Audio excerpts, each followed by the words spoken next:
So a vertical spread is put on by purchasing one call or a put within a given month and selling a different strike call or put within the same expiration month. So you're putting on two different options at the same time. And in doing so, you're able to lower the cost of the trade. You're still in a defined risk position. A lot of times people look at vertical spreads and say, I don't want to trade those. I refuse to trade those. They're higher risk. They're actually not. They're actually much safer positions, and you're going to be far better off using these, especially in a period like we're in now where the volatility is so high. So here's what it looks like. I've listed an example here. We'll also go over to the chart. In fact, let's go ahead and do that now. So let's go over back to Thinkorswim and let's talk about, in this case, let's start out with the debit spreads. We're going to talk about buying a vertical spread. So let's go ahead and circle back to Facebook. And we're going to keep those May monthly options open. We were taking a look at those 170 calls, right? It got us slightly in the money, had plenty of volume, plenty of open interest. The problem, as we stated, was the expensive cost of the options. They were over $1,280 a contract. Well, one way of reducing the cost is to also sell an out of the money call option. The criteria that we like to use when using a debit spread, we want to buy the option that's one strike in the money, and we want to sell the strike closest to the second target, right? So we mentioned earlier the 170 call is one strike in the money. It's one strike in the money from the current price of the stock. So if I right click on the 170 calls and I go to buy and I select vertical, it's going to pop up an order down at the bottom. Now you see two different options listed down at the bottom. I am buying the 170 call, and by default, it has me selling the 175 call. We're doing both of those at the same time. It's still a bullish position. I still want Facebook to move to the upside. But now if you take a look at the cost of the trade, it's down to $3, from $1,280 down to $300. Well, this one, we're going to adjust the strike prices a little bit, because what we want to do is ideally, I want to create a spread where I can buy that spread for around 50% of the width of the strikes. Here's what I mean. Let's say I'm still going to buy the 170 call, but now instead of selling the 175 call, what if I switch that to 180? There's a $10 difference between those strikes, correct? Ideally, I want to be able to buy that spread if I can do so for around 50% of that width. So if I can buy the spread for around $5, that's the ideal scenario for me. This one's trading for $5.70 mid price. So very, very close to that $5 level. If I get filled at $5.70, it's going to cost me $570 per spread. It's still controlling the 100 shares of Facebook. I still want the stock to move to the upside. But now instead of requiring $1,280 to buy the long calls, I'm able to lower the cost down, in this case, to whatever I pay. So in this case, $5.70, $570 a spread. So in most cases, when you follow this spread criteria, you're going to get between a 30 and a 50% cost savings when compared to buying the outright call or put. That's a huge advantage, right? Because now maybe you can't put $1,280 into a long call option, but maybe $500 is a little bit more doable. I'm going to show you how you can use a credit spread to lower the cost from $500 down to potentially $150 or less. So there's a lot of ways that we can use different types of trades to make sure the odds and the numbers are in our favor. We can react to different market conditions. We don't have to go to the cheap penny stocks. I don't have to go to the cheap out of the money options. There's things that I can do to lower my cost just utilizing different types of option strategies. So in this case, it doesn't change my outlook for the stock. It doesn't change what I am looking for on Facebook. I still want it to move to the upside. But in exchange for that lower risk, which again, I cut my risk in half by going with a debit spread, I'm also going to limit my profit potential. Because now if Facebook zooms to the upside, let's say it just explodes higher here over the next few weeks, anything above 180 on Facebook, and I'm going to lose out on. If it goes all the way up to 220, I'm not going to profit as much as I would with a long call. So you're giving up the home run profit potential in exchange for the lower risk, which is a fair trade-off in many cases. I have no issue with that. That's something that I'm certainly willing to take long term. I've been doing that quite a bit in my own trading here the last couple of weeks with volatility so high and the options so expensive. I've been trading a lot of these debit spreads. Now the same goes on the put side. It does not matter whether you're using the call side or the put side, the criteria is still the same. I like to go out 20 to 60 days to expiration. I'm going to buy the option that's one strike in the money from wherever I'm looking to get in on the chart. And then I'm going to sell the strike that allows me to structure the spread in a way where I can pay 50% of the width of the strike. So in this case, there's a $10 spread between the between the two options. I wanted to get in. I want to be able to put on the position and pay roughly $5 or so.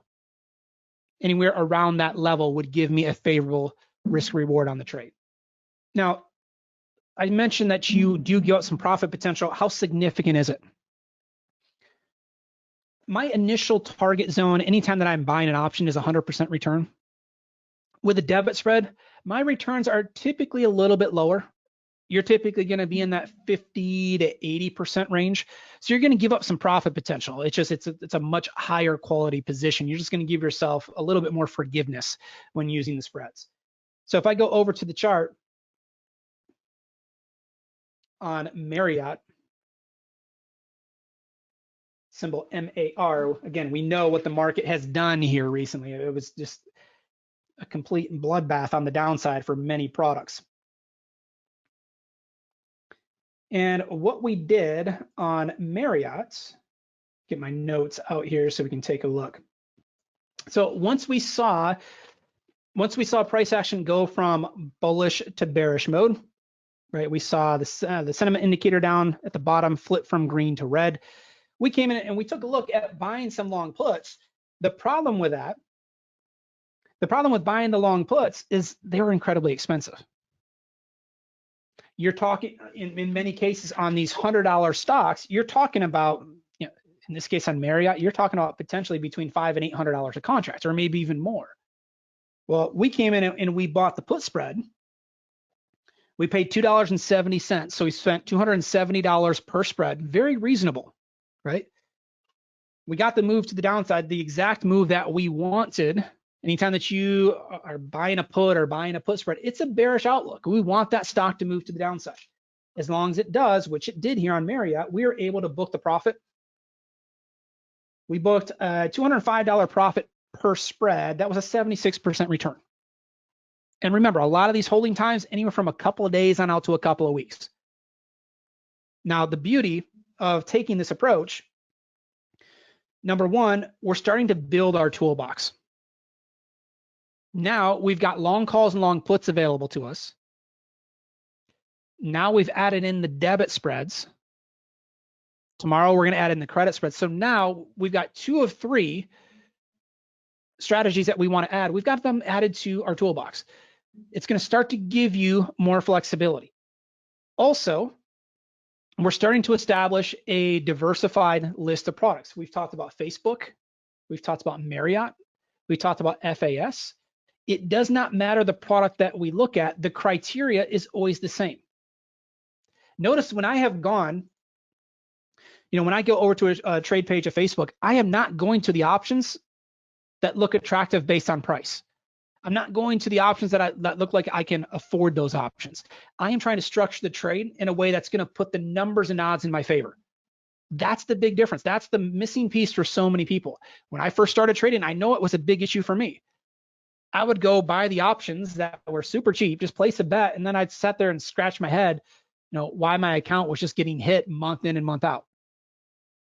Well, it makes sense now because looking back, I didn't have the knowledge that I needed. I didn't understand the pricing model. I didn't understand that those out of the money options were stacked against me from the get-go. I don't have a problem trading the out of the money options. I'm just going to do so as part of a credit spread. All right, let me bring back up the slide. So everything I just talked about on the vertical spread is going to be covered here in the slides. So on the call spread, the beauty here is, again, my risk is limited to whatever I pay for the spread. My max profit potential on a spread is going to be the difference between the strikes minus the debit paid. Okay, so my max profit, if I go back to that Facebook example, there's a $10 spread that we were paying around $5.70 for. My maximum profit in that case would be $430. It's the difference, the $10 difference between the strikes minus the debit that we paid for the position. So now I'm in a fully risk-defined trade. I'm also in a trade that I know what my maximum profit potential is. Everything is outlined for me ahead of time. So when do we use the vertical spreads? On the call side, we're going to use the vertical spreads when we're bullish and we want to lower the cost, when we want to define risk position. And ideally, okay, you can use the vertical spreads when the volatility is high as well. But anytime that you're buying an option, it's ideal to do so when the volatility is low. Because the lower the volatility, the cheaper we're able to buy the options for. The vertical spread is also a more conservative trade. I don't place vertical spreads strictly for the cost savings. In a lot of cases, if I wanted to be bullish on Facebook, for example, but I wanted to be a little bit more conservative, maybe I wasn't that confident in a big, quick move happening to the upside. The vertical spread would allow me to lower the cost. It would allow me to put on a position that's going to react slower to changes in stock price. So now I take my bullish outlook and I'm able to utilize a strategy that better reflects my outlook. It's a little bit more conservative. The ideal scenario is if that stock moves up to the strike price of the option that you sold, as long as it's at that point or higher at expiration, you're going to make money. Okay, so on Facebook, we want it to go up to that short strike. Was it the 180 call, I believe? Yeah, we want it to go up to 180, be at 180 or above over the next 30 days. If that happens, we're going to be able to make money on the position. So here's the P&L graph of a long call spread. It's still very attractive. You still have a really nice profit potential. It's just capped. The difference between this P&L graph and the long call has unlimited profit potential. So we're giving that up in exchange for less risk. So very fair trade-off in a lot of cases. The put spread, very similar. The only difference is we're going to put a put spread on in a bearish environment. You've got to have bearish outlook, and you're going to use it when you want to be a little bit more conservative. Whether you want to save some on the price of the trade, that's fine. Or maybe you want to be a little bit more conservative because you don't have as strong of a directional outlook for a stock. That's fine too. So here's the spread criteria. Here's the checklist. Here's the criteria that you're going to use. So again, ideally, the lower the implied volatility, the better. Anytime that you're buying an option, you want to get in at a cheap price. So the lower the price, the better. Use the front month options if there's at least 20 days left to expiration. Okay, so again, we want to be 20 to 60 days out. That's the window that we're looking for. We're going to buy the option that's one strike in the money. And then we're going to try to sell the strike that's further out of the money, or sell the strike that allows us to put on the spread where we can pay 50% or so of the width of the strikes. Okay, so that's the spread criteria, regardless of whether you're on the call side, the put side, whether you're trading an individual stock or ETF, the rules remain the same. When you're buying a call or a put, go out 20 to 60 days.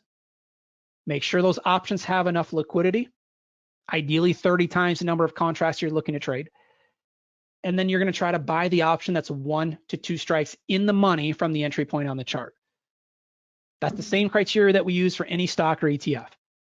With a debit spread, still going out 20 to 60 days, you're going to buy the option that's 1 strike in the money, and you're going to sell the strike that allows you to buy the spread for around 50% of the width of the strike. So if you're trading a $10 spread, you want to be able to buy that spread for $5.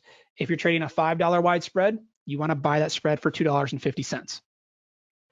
My preference, if I had to choose one or the other, would be the credit spreads. Hands down. They're going to give you a much better probability of success. With that being said, I use both. Okay, and so what I tried to talk through earlier, this is not a scenario where I'm presenting 3 different strategies and you have to pick one of the 3. And you have to lock yourself in to that approach. I use all 3. If I look at my overall portfolio on that I have right now, I have on long calls, long puts. I've got some debit spreads, and I've got some credit spreads. I've got all 3 on. You want that diversification. You want to be able to use all three strategies. So again, if I had to pick one, the credit spreads would be the best choice.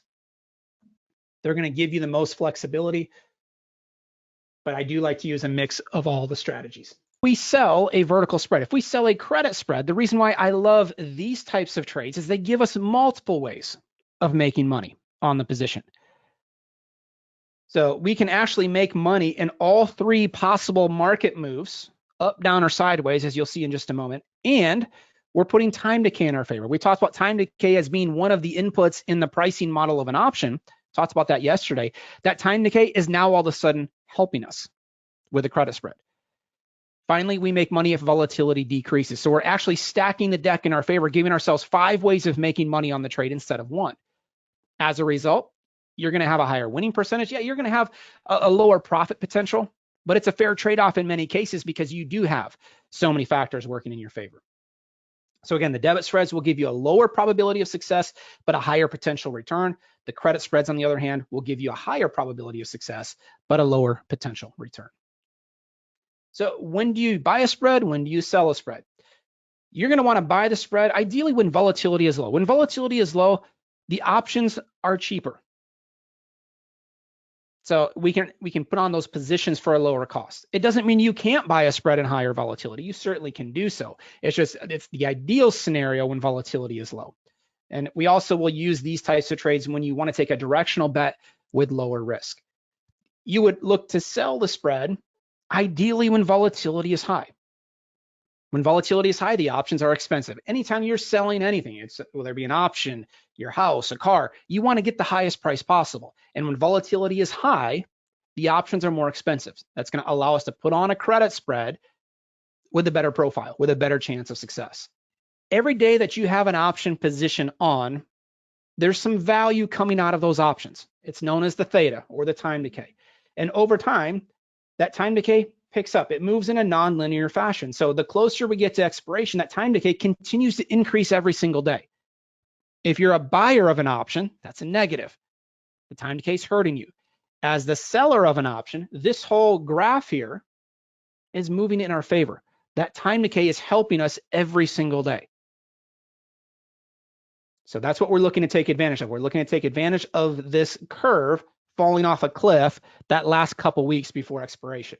Now there's 6 inputs in the pricing model of an option. You've got the stock price, the strike price, time to expiration, volatility, interest rates, and dividends. The one that is the biggest wild card is volatility, specifically implied volatility. It has a huge impact in the pricing of an option and the movement of an option going forward. If volatility is high, the options are more expensive.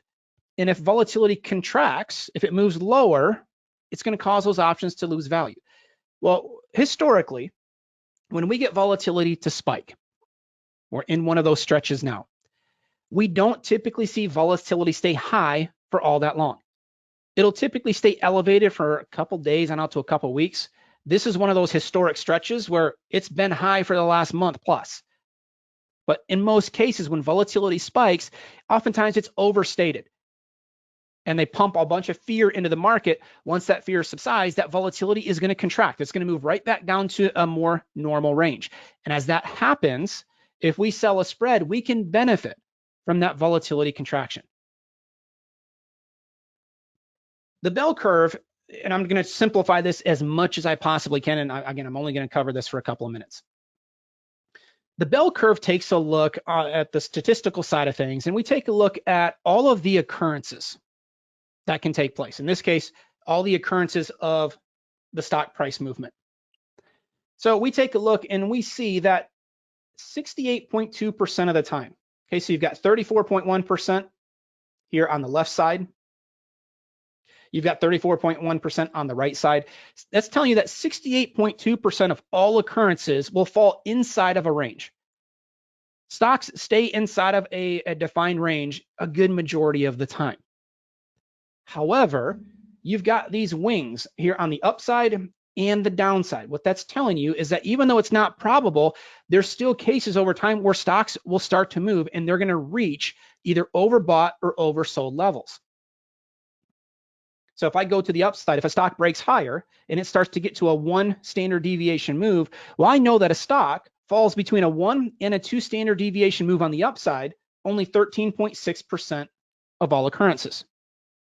A stock will hit between 2 and 3 standard deviation moves, 2.1% of all occurrences. And past a 3 standard deviation move, only 0.1% of all occurrences fall outside of that range.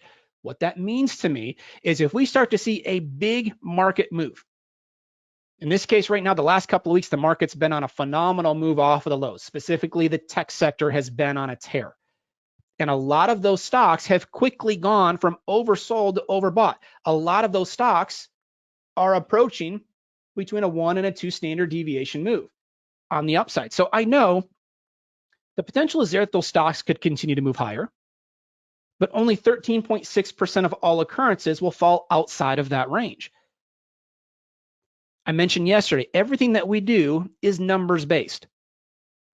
I don't look at the market as overbought because that's what CNBC is telling me, or Bloomberg, or Fox Business, or any type of newsletter. I'm looking at the numbers and statistics, and I am banking on the fact that once we hit these extremes, there's a good chance that price action will start to stall out or even reverse in the other direction, because only 13.6% of all occurrences fall outside of that range on the upside. The same is true on the downside. Okay, you have the same odds on the downside of those extreme moves happening. Going back a couple of weeks when the market was on its lows, it didn't matter the stock that you were looking at. Pretty much every stock that we had on our list was at a 2 or a 3 standard deviation move on the downside. Well, we know if you start to hit a 3 standard deviation move on the downside, only 0.1% of all occurrences fall outside of that range. Did we know the market was going to bounce? No, we didn't have a crystal ball telling us that, hey, the bottom's in, the market's going to move higher. But from a statistical point of view, once it started to hit those types of extremes, we knew that the likelihood of the market continuing to collapse, it wasn't probable. And that can potentially help us determine what types of trades we want to use. Just because the market hits an overbought or oversold condition does not mean it has to reverse immediately. And we'll talk about that more in just a moment. The reason I'm pointing this out is when I start hitting these extremes, it's often a great time to put on a credit spread, banking on the fact that if we get out to an upper extreme on the upside, where we're between a 2 and a 3 standard deviation move, chances are that over the next couple of weeks, next month or so, price action is going to want to stall out and move back into a normal range, because 68.2% of all occurrences fall inside of the middle section here. I can use that to my advantage. I can use that to identify potential trade opportunities. So in just a moment, I'm going to show you some charts, and we're going to talk about 1, 2, 3 standard deviation moves, because that can definitely impact how we set up these credit spreads. So for example, let's identify XYZ stock here. We'll just walk through an example. Let's say XYZ stock has gotten to an overbought condition. We take a look at the charts, we take a look at some of the indicators, and we see that we're at between a 1 and a 2 standard deviation move on the upside. In other words, we're very overbought. We expect the market to either start consolidating, so it starts to get choppy and sideways, or even reverse back to the downside and start to pull back. If I buy a long put there, the problem is it's going to tie up the most amount of capital, and it's only going to give me one way of making money. If I buy a put, the very moment I put that trade on, that stock has to move lower in order for me to make money. Well, in this case, maybe I want to lean a little bit bearish, but I don't want to be that aggressive. Maybe I want to be a little bit more conservative, just in case instead of moving lower, the stock just moves sideways. And that's where selling a call spread comes into play. For this example, we're going to take a look at XYZ stock trading at $37 a share. Anytime that we sell a spread, the goal is to come in and sell junky out of the money options that have a very low probability of success. For this example, let's say we came in and we sold to open the 40 call, and we collected $3 to sell that option. So we're selling to open that position. At the same time, we're coming in and we're buying the 45 call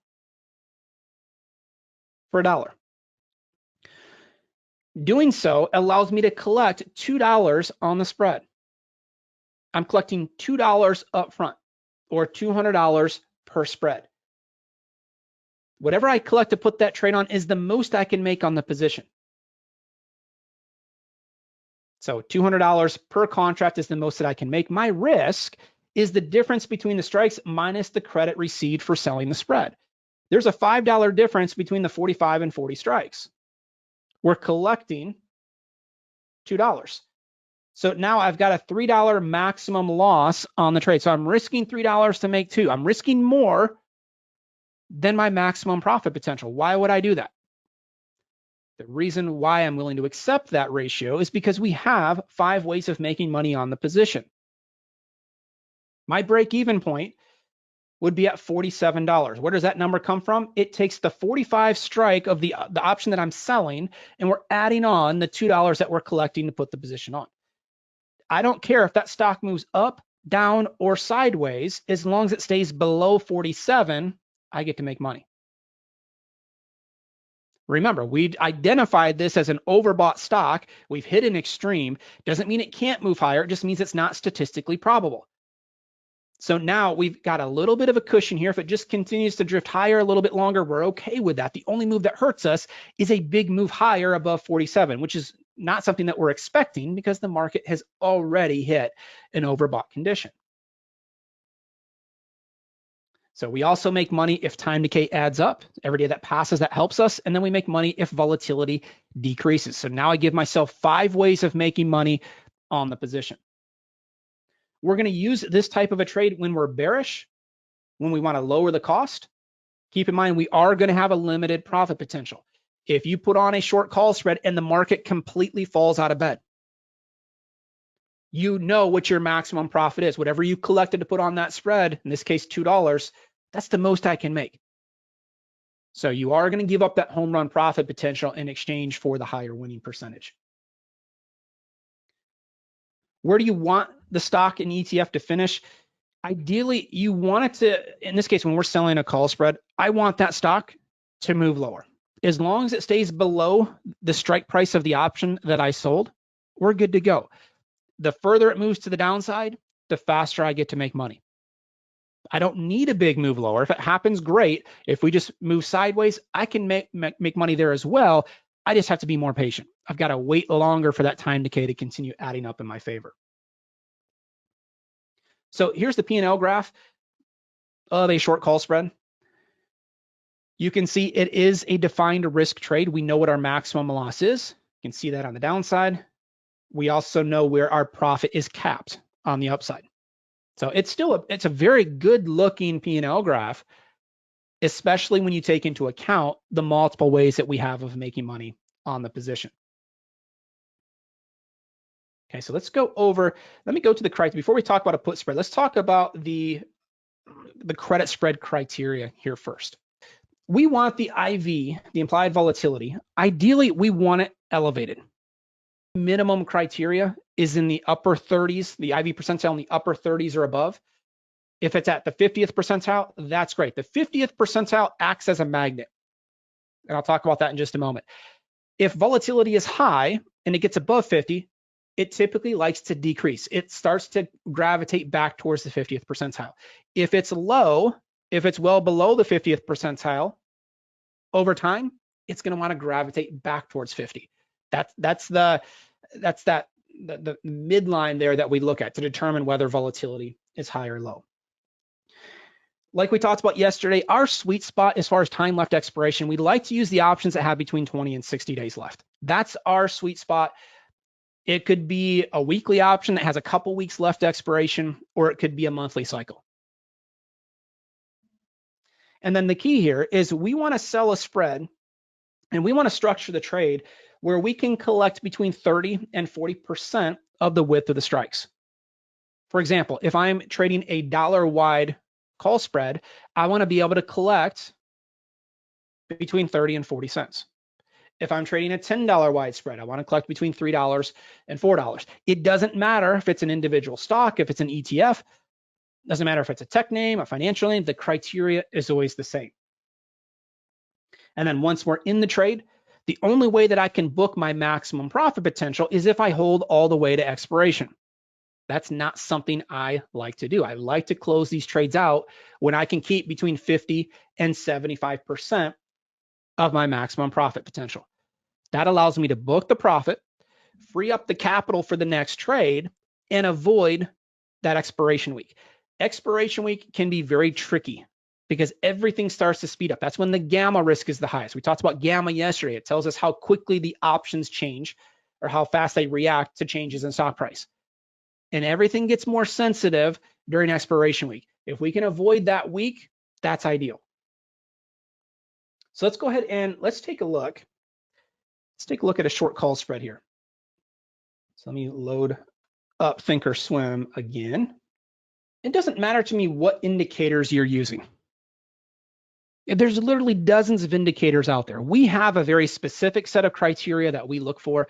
The key to using a credit spread is we have to determine whether we want to be bullish, bearish, or neutral. That's the key. Well, if we take a look at Apple, down at the bottom, we have our pulse indicator. It's the red and the yellow histogram here.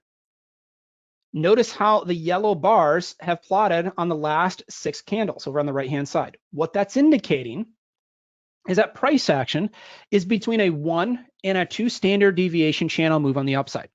That's when the bars will plot yellow. Well, we know, we just talked about a few moments ago, only 13.6% of all occurrences will fall outside of that range. Doesn't mean Apple can't move higher here. It just means it's not statistically probable. We're hitting a point now, based on historical track records, this is a stretch where, in many cases, you'll see Apple start to consolidate, start to reverse potentially back to the downside. Doesn't mean I want to buy a long put. I don't want to get that aggressive. I just want to put on a position that leans a little bit bearish in a more